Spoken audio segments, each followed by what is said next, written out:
వెంకటేశ్వరునికి సంబంధించి 8 రకములుగా సేవించిన వారు ఎవ్వరైనా సరే విష్ణువునందు సాయుధ్యమును పొందుతారు, అంటే మోక్షమును పొందుతారు. అది వెంకటేశ్వర స్వామి వారిని ప్రత్యక్షముగా పూజించగలగడం.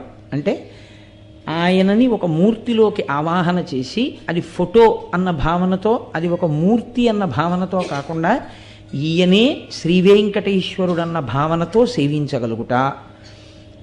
రెండవది ఆయనను స్మరించుచుండుట, వెంకటేశ్వరుని గురించినటువంటి స్మరణ. అందుకే స్మరణాత్ ఇష్టవర్షిణం. ఆ క్షేత్రం గురించి కానీ ఆయన గురించి కానీ స్మరణ చేసినంత మాత్రం చేత కోర్కెలు ఈడేరుతాయి.